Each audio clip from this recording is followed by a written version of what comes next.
Hi, I'm Dr. Daniela Steyn. Welcome to the Wellness MD Health and Wellness Talk Show.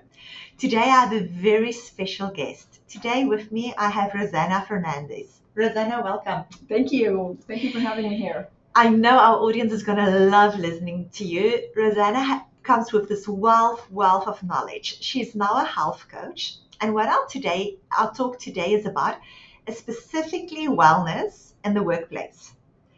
But what makes you so amazing at this is you have a background. She studied in Massachusetts, and then Rosanna also studied in London, England, specifically health policy and health and education and policy making. And she brings all of those skills now to workplaces all around Ontario to help people at work, help organizations at work, how to prevent burnout and how to help people recover from burnout. So that is incredible. You're doing an amazing good job in this world, and I'm so happy to have you here. Thank you. Thank you for having me. And a big reason why I have Rosanna here is a lot of my audience would be women in their perimenopausal years. And typically we find during their perimenopausal years, women would our age be at the peak of their career. Yes. But that's also a time when there are we are more likely to go through burnout in our career because we have so many demands.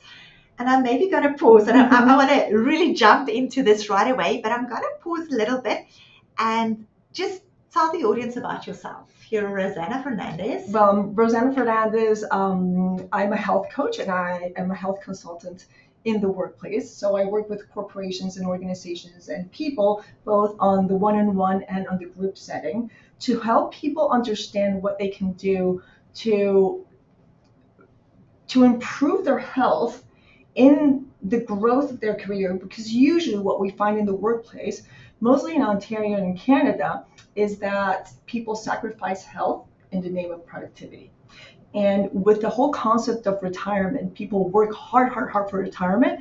And once retirement comes, then your health is at stake. There's so many red flags around, and you cannot enjoy your retirement as you could and you should with all the work that you put in. And there is a way. You don't need to sacrifice health in the name of productivity. There is a way of maintaining both.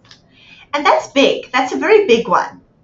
So I often find at this wellness clinic, people come regarding longevity. They've sacrificed their health in their 40s, 50 for their career, and then they retire with a lot of money, and they're now 70 years old, now they will pay any amount of money to get back the health that they sacrificed in 40 and 50. And that's what you're passionate about.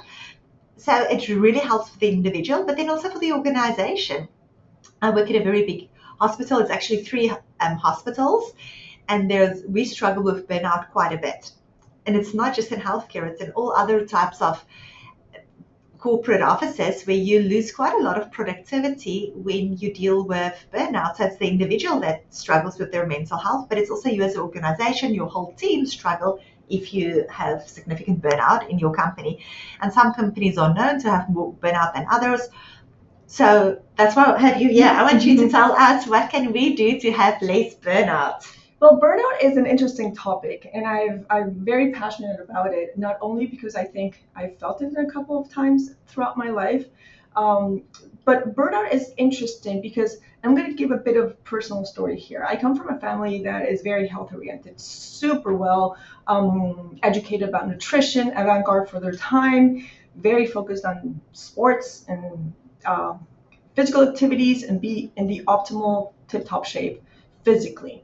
However, being careful and caring about your mental state, regardless of how good your physical health is, it's something that can also lead to burnout. So it's not only being well nurtured that you should always eat well or be focused on being active in movement and in exercise, but also taking care of your brain. How does your brain react to the things that are around you? So the burnout, it's a combination of many things, but one of the things that we've learned, and this is something that I've learned from Christina Maslach. She's a professor that studies burnout. She's a psychologist that studies burnout. Says that burnout is not only exhaustion, it's not only physical exhaustion, which is what we tend to relate it to, but it comes with a bit of cynicism and like sarcasm towards the activities that you do, like being a bit of a cynic with yourself and your environment, but it also comes with a sense of inefficacy when you feel that you cannot produce things.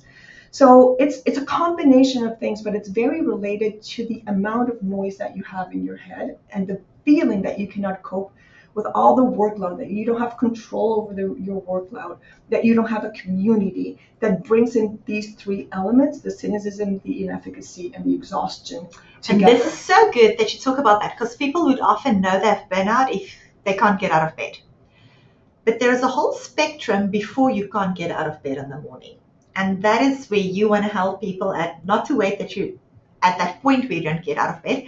And then also, if you do feel you don't get out of bed and you go on a holiday and you get out of bed, what are the little things that you can do to increase that joy in your day-to-day life, so you're not hanging by a thread, but that you're really optimizing your quality of life?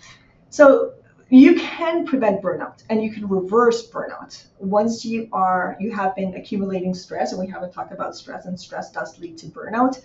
It's understanding that there are things that you can do on everyday life. And I love in my work to talk about what I call time management. It's quite a used terminology, but key. It's so key to understand. When you understand your day and how much time you have, because this scenario has happened to many people. So you think that you have a full week ahead. So let's say today is Tuesday, and you have a full week ahead of 3-4 days that you can work, and you plan your week, but you're not managing your time correctly. You think that you have this much time that you don't have. Come the end of the week and you didn't do more than half of the things that you thought that you were going to do, and that taxes you for the weekend. And then next week you say, oh my God, I have so many things to do. At the same time, if all of those things don't add to your values and to your purpose and to the things that you like to do, then it takes a larger toll. So understanding that time is your greatest asset. And in that time, you need to be very judicious of what you put in, how productive you are with the little things you do, but also fill in things that, as you say, add into your bucket, that are connected to what they make you feel good. So you can have a difference between Daniela and I. Like if I go to bed and I'm exhausted, I did 150 things in my day, and I'd say, well, like my life has to change. And you do the same things I do, but you go to bed and you go to sleep and you say, wow, this was a great day, but it was a great day. I checked so many boxes. Exactly. Not only check boxes, your boxes were aligned with your values, with the things that move you, with the things that you can project yourself towards. And even though that does not sound like time management, that is time management. It's aligning what you do in your day with the things that are going to take you where you want to go. So step first for our clients, everyone who's listening, watching here, is to find out what are the things that drive you to become aware of your purpose, your goals, your values. There's on our website a free value finder that you can fill out. It was developed by JB Ryan. I'll maybe put some of her things there as well, life coach, that can help you. If you know what your purpose and values are, great, then you can listen on. If you don't, then maybe after the show, you should consider just go onto the website www.wellnessmdhealth.com, run through that value finder, and figure out what are your main values. And then the next thing would be that self-awareness. When you go to bed and you feel like you're exhausted, it was a horrible day, then it helps to have that self-awareness to see which things that you do that was aligned with your values and which things were not aligned with your values. And even if you've done a value finder before, go do it again. As we get older and we mature and we grow, our values does change a little bit. You might find some slight changes. So yes, I encourage everyone that self-awareness and go and find your values. I totally support you, and I think that having clarity on your values is a starting point. It is super hard. When we work with clients, either that be on a workshop or training sessions or even one-on-ones, it is a hard thing for many people to identify exactly what their values are. So I do encourage them to do the work of finding your values. Once you find your values, don't be overachievers. Like, don't find 10 values, maybe 3, 4, 5, and do something that's called the non-negotiables. This is a concept that I learned he's a business consultant named Michael Hyatt.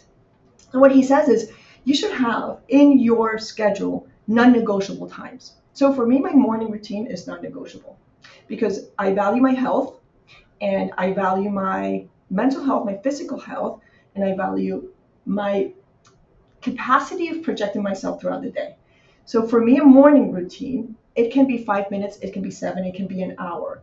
For me, it's longer because I exercise in the morning, but being able to have non-negotiable spaces in your day that no matter how much work you have, no matter if you went to bed at 3 in the morning, having those spaces that are non-negotiable will allow you to go to bed and say, this day was great. And it will move you against burnout. It doesn't mean that you're not going to be exhausted or tired, but you will not be accumulating that extra noise in your head that will lead you to burnout. Okay, and that's so important to understand, and we can so identify with a lot of our audience because you're a mom, you have teenage children, you have a husband, you have a full career,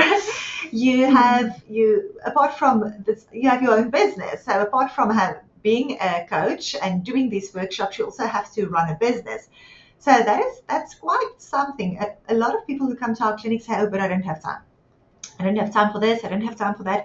You also don't have time, but that's why you realize the importance of structuring your time. And then even if the day wants to run away with you, you make sure that you get your own. And as you said, everyone would love to have 2 hours for wellness every day, but then even if it's going to be 10 minutes, you've had your time when you started your morning. I like to say, work it backwards. So when you think about your day, when you say, I don't have time, go deep into your time and work it backwards. So I like to sleep 7 hours per night. I don't always sleep 7 hours per night. But that's your goal. But that's my goal. My goal is, can I make it to 7 hours per night? But I know that if I go past 11, it's not only that I'm not going to wake up early because I like waking up early, but I know that my natural sleep pattern will be affected. But it happens. Sometimes I need to go to bed after 11.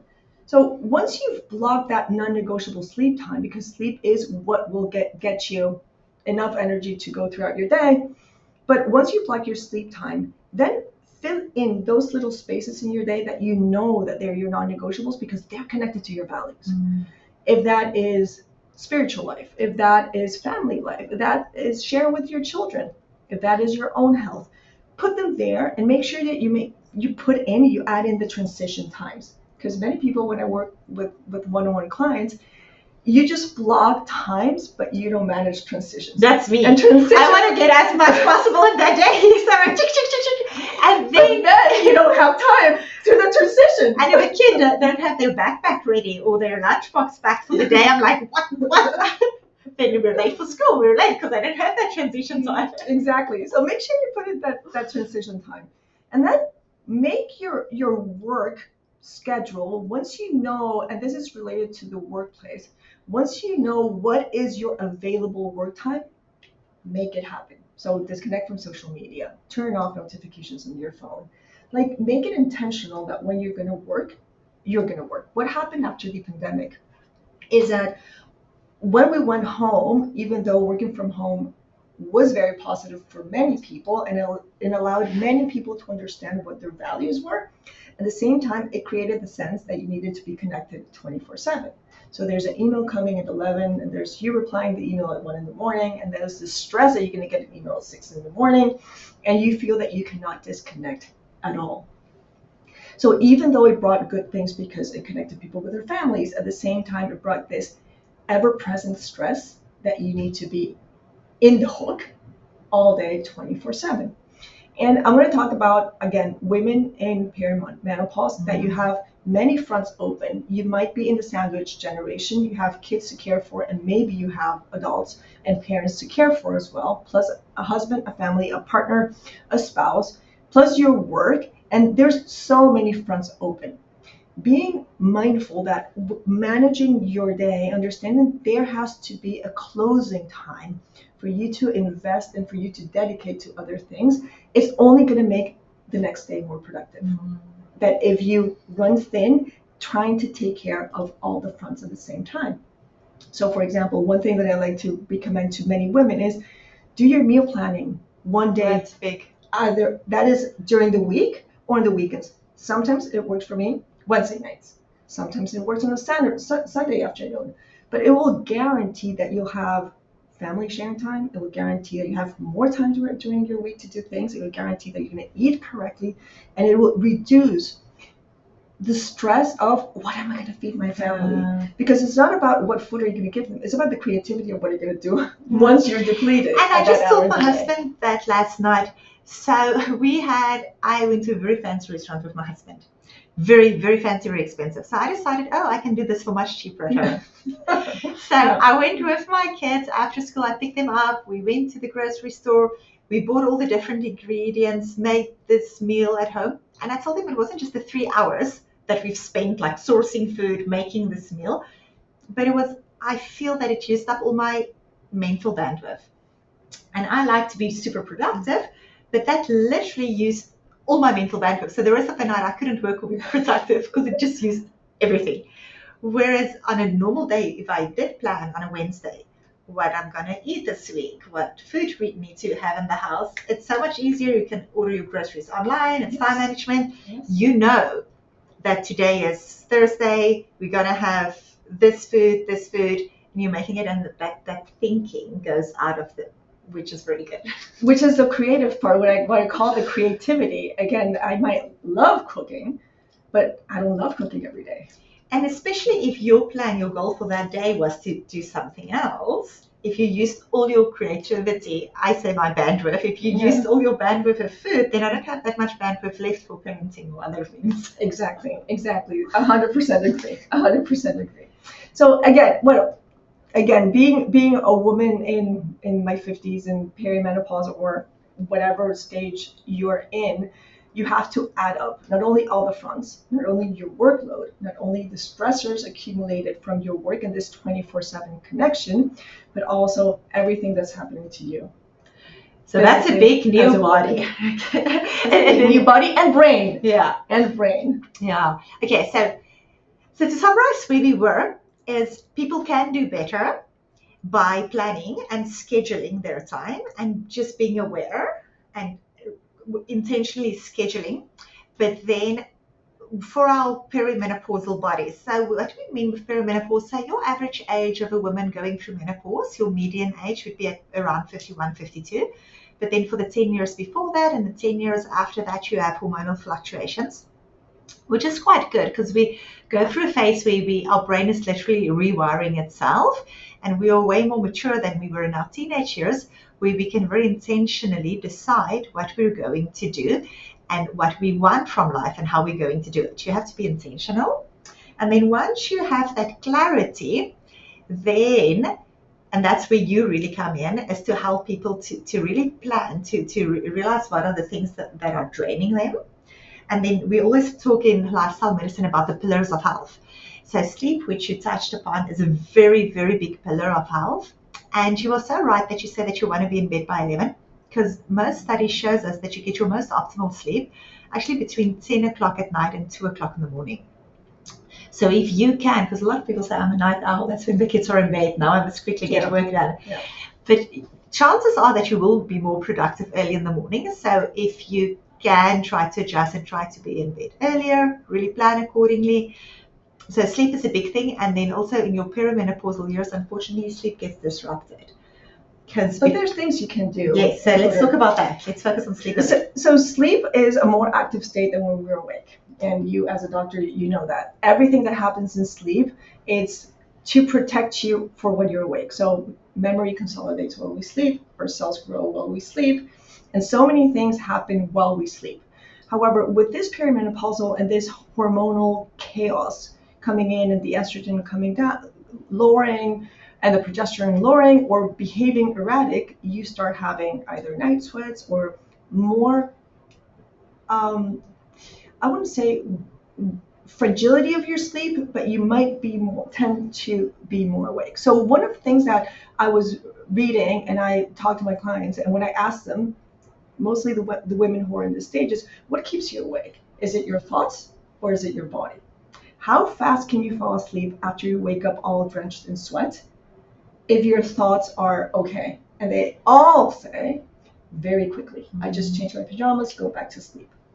Usually when you wake up and you fall asleep again quite fast, it's not as altering to your health as when you have ruminating thoughts, and you wake up at 3 in the morning with, oh my God, I have all these things to do, or I have these fears, or this is not working, or this is not happening, or forgot to do this, and you start building your day at 3 in the morning, and that's when sleep gets challenged.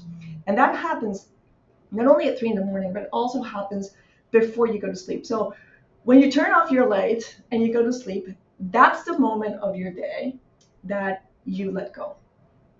And when you let go, your thoughts go crazy because there's no more busyness. There's no more next. Throughout your day, you wake up, you have lunch boxes, take kids to school, go to work, come back, prep lunch, whatever you have to do, there's always a next. But when you put your head on your pillow, there's no next. And that's when all your thoughts come in. So one of the things I work with a breathwork specialist, and I've been doing it myself, and I see it working with clients, and that's for men or for women, but women tend to have more, I don't want to say brain activity, but more thoughts at that time of night.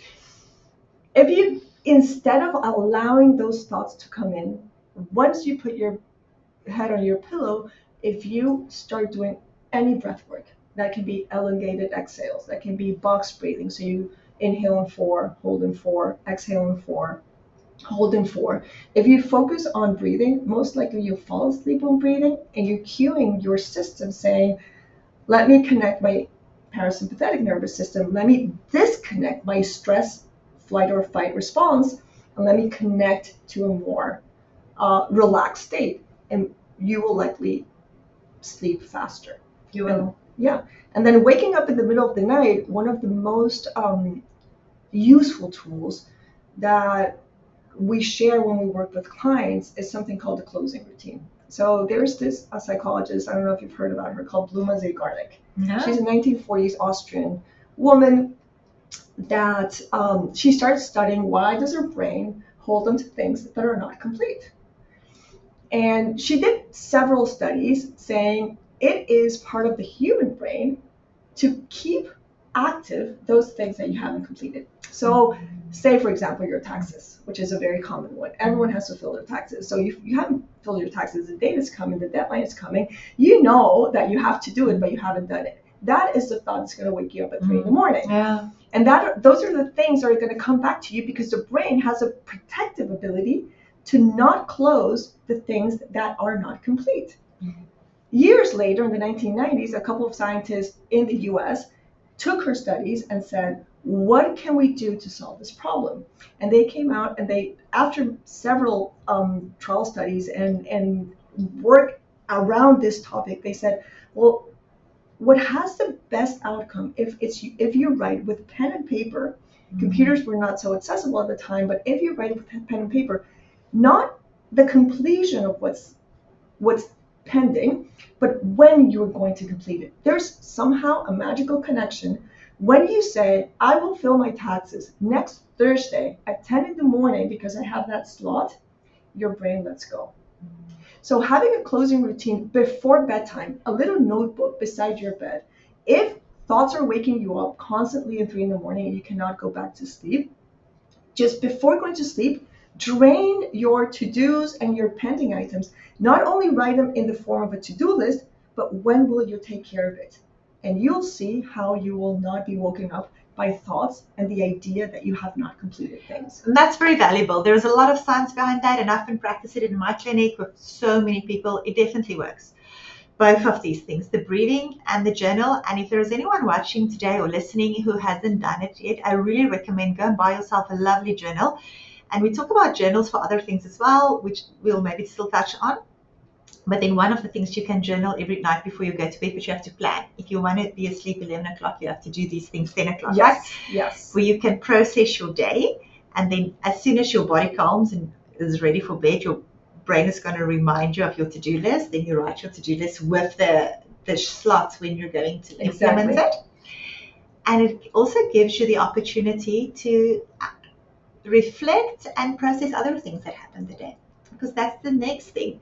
As soon as your to-do list is all sorted and your brain doesn't wake you for your to-do list, then things that tend to keep us awake would be maybe relationship things that we're going through or stressors. And sometimes my clients would just say, oh, I had a horrible day, I hate my job. But why?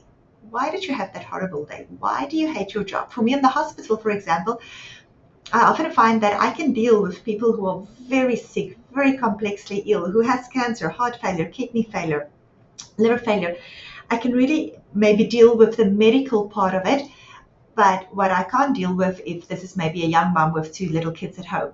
So what is the thing if you get down at the end of the day that you felt that you couldn't handle, or maybe for you, what we often do at work, we would say, if you can identify, say it's your secretary that makes your life hard, or a specific colleague that makes your life hard, if you can identify that, then you can identify it's not your whole job that sucks, it's not your career, it's not your work. You don't have to change companies. If you can identify it's that one person, but you need that self-awareness. You need to be able to reflect, to process, to see what happened during the day, and journaling helps with that. And I would add, because it's a very powerful technique, and I know sometimes it can sound kind of woo-woo, but it's not at all. It's very scientifically based. And one thing that can add up, once you recognize, is it the secretary, if it's a colleague, it's the workload, is it that you feel alone, is what is one thing, and one thing only, very small, that you can do to change that? Because you cannot change the temper of your secretary. You cannot change the temper of your colleagues. You cannot change how they react to you. But there's always something that you can change, either for it not to affect you or for you to learn how to live with it. Because you cannot change what you cannot change, but there's so many other things that you can change. And within that reflection at night, if there's something that's going in the wrong direction, well, what is one thing I can do in order to make it work for me? One thing. And it can be as small as saying thank you once I go in. Every time she gives me something, I'll say thank you. It's something that it's a very small action that renders a lot of benefits, not only because it changes the dynamic, but it empowers you in the feeling of control, which is again one of the factors that leads to burnout, when you feel that you lack control. Yeah, so that is very big. So that self-awareness and being intentional. But you need that self-awareness. You need it. But you need to work on it. It's not going to come on its own. You need to work on it. You need to be open to see it. And create that time for yourself every day. Yes. Reflect, journal. Because I so often see it that people just have no self-awareness. They just don't enjoy their job, and they want to quit their job. Mm-hmm. And now if you go through this period where you are having maybe perimenopausal hot flushes, not sleeping well at night, having impaired concentration, brain fog, being more irritable, it's easy to just quit your job. But what we are passionate about is helping women not quit their jobs. And I do it on the medical side to give hormone replacement therapy and treat hot flashes and help with. But then you do it on all the other pillars of health, looking at the sleep is not just disrupted by the hot flashes, but maybe the planning, your brain, your racing thoughts, the breathing exercises. I've here on YouTube, you can have a look. I have breathing exercises videos that you can have a look at it. How to do those breathing exercises. Why it is so important, as Rosana said, is during the day when you're stressed out, your body secretes adrenaline, cortisol, that stimulates your sympathetic nervous system, that raises your blood pressure, raises your heart rate, puts you in your alert stage, which is good if you're running away from a lion or if you're doing a presentation, that's good. But then it's so important for your body the rest of the time to go for your parasympathetic system to be stimulated. The easiest way to do that is when you take very deep breaths, your diaphragm moves slower and your vagus nerve infiltrates your diaphragm. So by stimulating that, you're stimulating your parasympathetic nervous system, which counters your sympathetic system. That's what's going to make you live longer. That's what's going to help you not die from a stroke when you're stressed out. So do that. Get your blood pressure down. Simulate your breath. That's the breathing. So those are valuable tools to help you sleep better, to process your day, to make your to-do list, to have that specific date and time when you're going to. So it's not unfinished business. Good. So that's sleep, and then look at the other things. There's a lot of things about sleep hygiene, to have it a dark place, no electronics in your bedroom.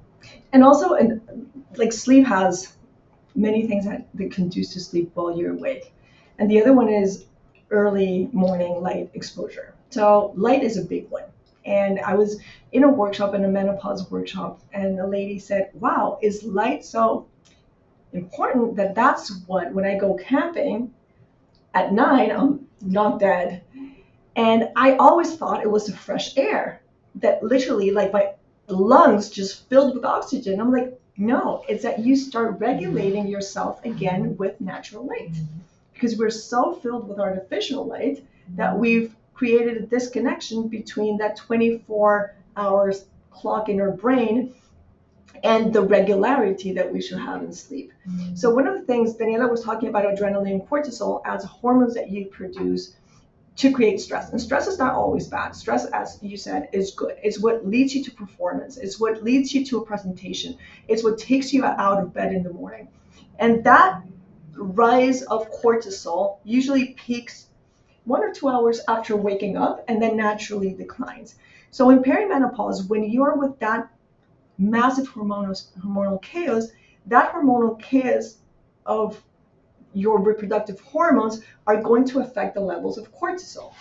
So being exposed to early morning sunlight, going for a 5-minute walk within that hour of you wake up, doesn't have to be, again, massive.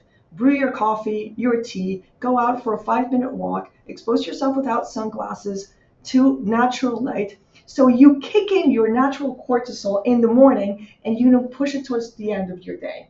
So part of two big ones for burnout and for women are having a solid night routine where you include your closing routine and a solid morning routine where you start your day proactive, caring for yourself. And in a way, there's a Canadian writer named Chris Bailey. He says a slow morning leads to a deliberate day. And that applies so well for women. When you start proactive and slow, then you are much more able to manage whatever comes to you in the rest of your day. So for sleep, having in that morning just a 5-minute intentional time that you expose yourself, even if it's a cloudy day, even if it's raining, the vibration of the sun is going to go into your brain. It's going to let your hormones know this is a time to peak cortisol, and this is the time where stress needs to be activated, the good stress, in order to invite you to perform for the rest of your day. And so something I often encounter when I help people with sleep is people love to sleep in on weekends, but that induces a little bit of jet lag into your body. If you go to bed 2-3 hours later at night over the weekend, you sleep in, and then you can't fall asleep as easily Sunday night. Monday morning, you have a harder time getting up. It takes your body 2-3 days again to adjust. So it is good if you can have same bedtime every night of the week, same waking up time every morning, especially when we work with teenagers. So for teenagers, it's so hard because first of all, they are all sleep deprived, and everyone does rep sports and they get up too early and they don't sleep enough, and their biological clock is in such a way that they want to sleep later in the morning and they have a harder time falling asleep. But it's so important to have that same way that you sleep trained a baby, to do the same with your teenagers, to do the same with yourself, to have that set routine where you go to bed every night at the same time, wake up in the morning, daylight in the morning. So that's important. Yes, that's very good. And that's how it makes such a big difference, right? If you sleep well, then you're well rested, you're less fatigued, you're less likely. And that's a big thing for me when I sleep deprived, especially if I work at the hospital or work during the night, deliver babies during the night, I would the next day eat quite a bit of sugar, because that is how my body needs. If my body needs energy, I'll just eat sugar. I won't even realize that I'm tired. I just think I crave sugar. It's your natural survival. Yes. And so that's big. And you know a lot about nutrition. You studied nutrition at the Institute of, tell us a little bit, at the Institute of Integrative Nutrition. So that's not just any nutrition. And there's a little bit of a mind shift that we have now from maybe your typical dietitian courses that from 30, 40 years ago, and now we call it integrative nutrition. Tell us a bit about that. Well, it's an institute, the Institute of Integrative Nutrition. Basically, it's an institute that speaks about nutrition, not only food related, but how you nurture yourself, your brain, your body, from different ways. And one of the things that I find nutrition-wise that it's very interesting, and you just talked about it, is sleep and weight gain, which is and that's big, because we help a lot of people with weight loss at this clinic, and then the first thing we treat would be sleep. Exactly. Yeah. And you can correct me if I miss any details. So when you're sleep deprived, your brain is actually protecting you because you're sleep deprived and there's something going on. So when an animal is sleep deprived, there's danger. Same as with the brain. When we're sleep deprived, the brain only reads it as danger. I need to protect you. Because I need to protect you and you haven't slept, your energy is low. So what is the main and the first source of energy that you're going to look for? Sugar. Exactly. So you're going to be more inclined to eat ultra processed foods that turn into sugar, that spike your sugar, sweets, chips, anything that brings your energy up super fast. It's not intended to nurture yourself because your brain just wants energy. And sugar is going to give you energy super fast. And no one of us, 10 o'clock, 11 o'clock at night, makes ourselves broccoli or bean salad. No, we grab for sugar or chips or something. Exactly. Processed. So that's one part of sleep deprivation and, in a way, appetite. But at the same time, there's a hormone that increases when you're sleep deprived, and it's a hunger hormone. So you're not only craving energy in the form of sugar, but you're always hungry. You're never, like, society never comes to you because until you don't get back your sleep, you're always going to be hungry, trying to level up that energy. So there are plenty of studies, and I can, them. We can share them with you, that have analyzed people who sleep 6 hours or less, more than 5 or 6 days. These two hormones that control hunger and appetite will get unregulated or dysregulated, and you'll start craving more sugars, craving more ultra processed foods, and being hungry all the time. I talked to one of my clients, and she said, well, I'm over menopause, I'm postmenopausal. And what's happening to me right now, she said, is that I'm hungry all the time. So I asked her, how is your sleep? And she says, well, I have 2 university age girls, and they are studying till 2, 3 in the morning. Sure. They're working till 11 at night, and I just cannot let go. I cannot let them awake. So I'm not sleeping. And I tell her, well, the reason why you're hungry all the time is your body telling you you need to sleep. So there's a big relationship of sleep and the way that your cravings, your appetite, and your hunger works. So that might be a good one to take a look at. Yeah, that's a big one. Thanks for sharing. That's a big one. So we spoke about time management. We spoke about sleep. Now a big one is stress. So I did my certificate through the American Board of Lifestyle Medicine. I'm double board certified. So managing stress is one of our pillars of health. So everyone who comes in here, whatever their problem is, whether it's low libido, not enjoying sex, weight, I tell them to stress less. And then they just look at me like, seriously? Like, how do I do that? And that's what you do a lot of work with in the workplace, is that, yes, there are things that we can do to stress less, to help people at work to stress less. We can cope with stress in the workplace. And I realize everyone has stressful jobs, right? There's never been someone who would sit here and say, oh, my job is no stress. Yeah. Right? So everyone, whatever your type of work, you don't have to be a firefighter to have a lot of stress, or a paramedic to have a lot of stress. Even if it's deadlines that you need to meet, there's always stress at work. So talk to us a little bit about stress management in the workplace. Well, stress in the workplace is very related to expectations. And in the workplace, again, because we're working on a 24/7, I like to call it the metaverse. Now in the workplace, you don't have I would say 20% of the relationships are person to person. So when everything lives in this email metaverse, there's a lot of room for void and empty spaces, but at the same time for double work and missed expectations. So you start getting stressed because you don't know what is expected from you, and you don't know what are the expectations of the projects that you have. So one of the things that we like to equip our clients with is, what can you do to become proactive in order to know what are your expectations for each of the projects that you're managing? And usually with women, because again, they have multiple fronts and multiple projects open, is what is expected from you and what do you expect from this project back? Because sometimes, again, I'm expecting things that are not going to be given to me, mostly in the workplace. In the workplace, you're always expected to get feedback or recognition or something related to your work, and it does not happen. So what can you do if you're a person that you are stress driven because you're not getting enough recognition? What can you do in order to get that recognition that you're looking for? As soon as you finish your project, can you go one-on-one with your colleagues or your boss saying, okay, what did we do right in this project? What did I? Oh, that's very smart. So it's based. Don't expect for your surroundings to give you recognition or to give you feedback from what you're doing, but try to find the spaces that you can, not every day, because that would be micromanaging, or that would be a bit too time consuming, but at the end of each project, find a way to know if things were well met in a way.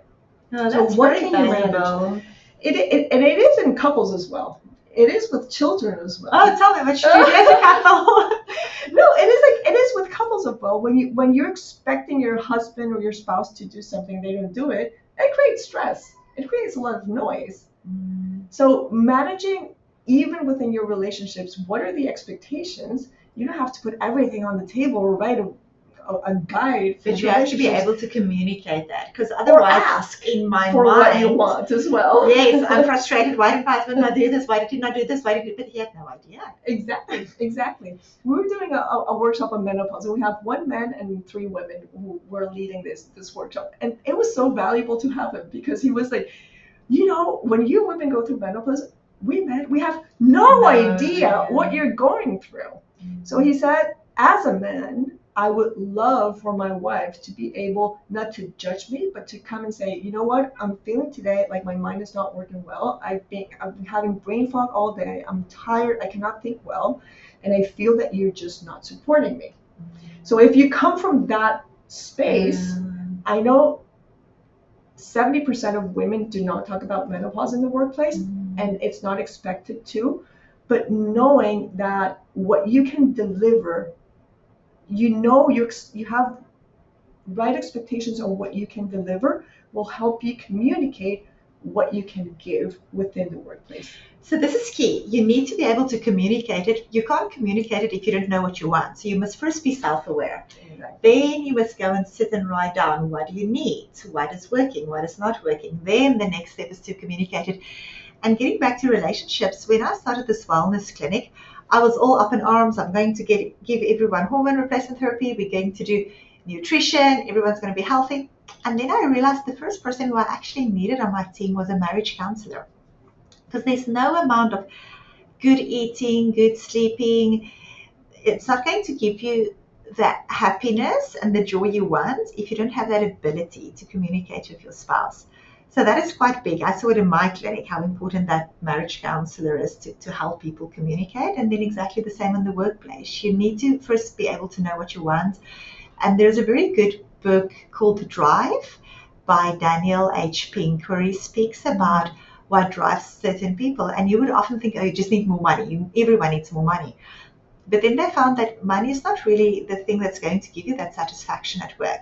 You do need basic money, for sure. You need to be paid adequately for what you do. But then that recognition is a big thing. Big one. And if you can maybe scan through that book and identify for yourself, what are the things that drives you?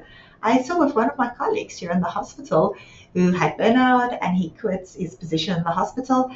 And he was a great doctor. It was such a loss for us as a team. He was a phenomenal doctor. And I often looked back on that and I felt that if he had adequate recognition for the work that he did, because he really devoted his life to his patients and to the hospital, if we would just give him a plaque, a trophy, a certificate to say that you're doing a great job, very likely he still would have been on our team.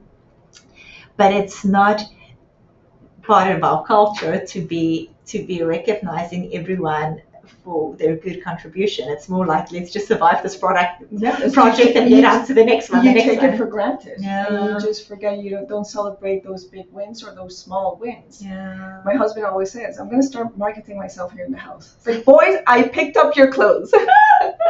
So he has a marketing campaign, so everybody notices, mostly the boys, when he does things for the home. That's smart. So he's like, we all have to do our marketing campaigns here. And in a way, you have to advocate for yourself, and you have to market yourself as well. And if you drive on recognition, which many of us do, then what ways can you tailor in your job to get that recognition that you're looking for? If it's not, because it's never going to come from the outside. You need to be able to find the ways to find not a person to person recognition, oh, you're a great person, but as Andrew Huberman would say, focus on the verb, on how my actions are impacting on this work, how my actions in this job, in this workplace, in my role are making this work better. Oh, yes. Not from the noun perspective, you're great, you're good, you're excellent, but because you deliver your projects on time and you manage your team of 3 people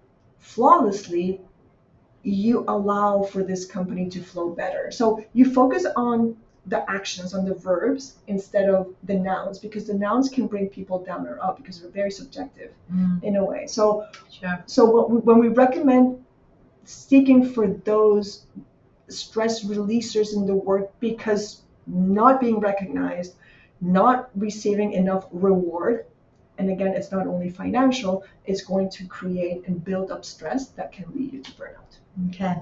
Last thing I want to ask you today. This has been so valuable, and I know I'm going to get a lot of emails thanking you, because this will make such a big change in everyone's life who listens to this today. Last thing I want to touch about. So you've studied quite a lot of things. You studied Massachusetts, in London, England. You studied, as we mentioned, at the Institute of Integrative Nutrition, but you also studied in positive psychology. Can you tell us a little bit about that? I didn't know too much about positive psychology, and then I learned quite a bit about it when I learned for my exams in lifestyle medicine. And I was blown away at the amount of research that has been done on positive psychology and how we can literally influence our own outcome. So will you tell us a bit, what is positive psychology? Well, that's my passion. My passion is positive psychology. So the name does not suit itself. It does not suit itself. So the story of the name is very interesting. So when Martin Seligman, who's the father of positive psychology from University of Pennsylvania, or is it UPenn or Penn State? No, UPenn, University of Pennsylvania. He was the president for the American Psychology Association, and in his delivery of 1 year, I think it was 1999 or somewhere, I'm butchering the information, but it goes around this sense. He said, as psychologists, we need to start studying on the things that people can do to promote their mindset and their behavior and their performance into more positive actions. Because psychology up to the late 1990s was only the study of mental diseases and mental conditions, but there's a superpower that the brain and mindset has, that you can learn strategies and techniques to make your talents better, to learn new things, to improve your behavior and your mindset. So that's the origins of positive psychology. Within that bucket came emotional intelligence, came many new age writers, but many scientists that were studying the power and the capacity of behavior and the mind to reach spaces and to change patterns of behavior through positive things in order to create a more positive outcome, and not only study about illnesses and mental conditions. So I want to stress this here. So positive psychology is not saying, oh, I'm going to be rich, I'm going to win the lotto, and then winning the lotto. So I feel that is a perception that some people might have, and that's not. Positive psychology is also not being toxic positivity. Yes, it's not toxic positivity. It's not that. So positive psychology is a branch of psychology. It is science. It's things that's evidence-based, where they do proper studies. And these are things that you can do, that you can take control of, where you can improve your own health, your own happiness. Exactly. Through this specific branch of psychology. Yes. So I got certified as coach for positive psychology, or applied positive psychology. And through different types of interventions and different types of concepts and theories and practices, you learn how this person thinks, what their patterns of behavior are, what are their strengths, how do they connect to emotions, how it's a bit of I think it's ACT, which is cognitive behavioral therapy, CBT. CBT, cognitive behavioral theory, has a lot of positive psychology. And it's how your thoughts shape your behavior. There's a podcaster called Rich Roll, says mood follows action. And that's the basis of positive psychology. So what you can do in order to manipulate where your mood is going to go. So it's very action oriented. Yes. It's not at all, I'm going to say 5 affirmations against my mirror and I'm going to write my affirmations. It's not about practicing a gratitude journal just for the sake of being grateful. It's actions that are going to make you a better person overall. And it's all research based. So getting back to your gratitude journal, there's research that shows that people who are more grateful for the good in their life tend to be happier. That area in their brain, for people who meditate on gratitude 5 minutes every day, that happiness area in their brain gets bigger after 12 weeks and then 3 months, then 6 months of repeating those brain scans. So it's all these little things that have science behind it. So if you wake up in the morning and you feel like you've gotten out of bed with the wrong foot, your day doesn't have to happen with you. There are things that you can put in place to have your mind in such a space to do better during the day. Yes. There's a very clear example is emotional granularity. So positive psychology has some scientists that work for it that study emotions. So positive emotions, emotional granularity. So when you talk to a teenager, for example, and you ask them, how did it go? They say, good. Oh, I hate it. I hate it. You have to ban that word. Everything, how was your day? Good. And how was school? It was good. And how was hockey? It was good. And how is everything is good. So what positive psychology studies is when you ask the same teenager, was how did it go in the exam? Oh, it didn't go well. I'm frustrated. I'm upset. Your vocabulary for negative emotions, it's usually larger. And same in the workplace. When you talk to people in the workplace, they have more negative words that connect to negative emotions. And you don't have as many granular or differentiators of positive words that explain different things. When you analyze negativity and the amount of negative emotions that you can differ one from the other, frustration, anger, sadness, depression, whatever, you have a much more broader sense of negative words that are defined, and you have fewer words that are positive, your emotional bank is going to be in debt. So it's not about positivity of repeating positive words all the time, but it's understanding and learning that there's a difference between feeling inspired, feeling pride about something, feeling awe, feeling interest, feeling joy. So once you start building your granularity in positive emotions, your experience with the world in the workplace with your family will also have a more positive tone. And again, it's not positive toxicity. It's being able to create awareness with more vocabulary and more detailed experience within your mindset and your soul and your behavior. So 2 people can have exactly the same job, the same outside circumstances, but then the way that that dialogue that they have in their head, how they interpret their specific situation, can make a very big difference on their happiness. We all know about people who have, from our perspective, perfect lives, have a lot of money, lovely family, great jobs, and they're just miserable. But then other people who have less material things, less family, less friends, and way more happier. So it's not just that outside circumstances that influence our happiness as much, and that's where this positive psychology delves in how to take things from your life and make you more content and happier and help you interpret your own life different. Exactly. And what are the things that you can then implement to kind of guide your life towards your end goal. Exactly. Amazing. Rosana, thank you so much for your time. Thank you, Daniela. I know our listeners gain so much. I'll put all your contact details below. If you would want to find out more about Rosana, I'll put all your contact details below. Thank you for spending time with us. I'm really grateful to our listeners. As we say, time management, we know everyone has a lot on their plate, and I'm appreciative of your time. Until next time. Thank you very much, and enjoy. Thank you for listening to this episode today by medical doctor Daniela Steyn. Follow us on social media and subscribe to our newsletter at www.wellnessmdhealth.com to stay up to date on educational resources that will take your quality of life to the next level. The content of this podcast is not intended to be a substitute for professional medical advice, diagnosis, or treatment. Always seek the advice of your healthcare provider. Never disregard medical advice or delay in seeking it because of something you have heard on this podcast. Remember, you are created to thrive.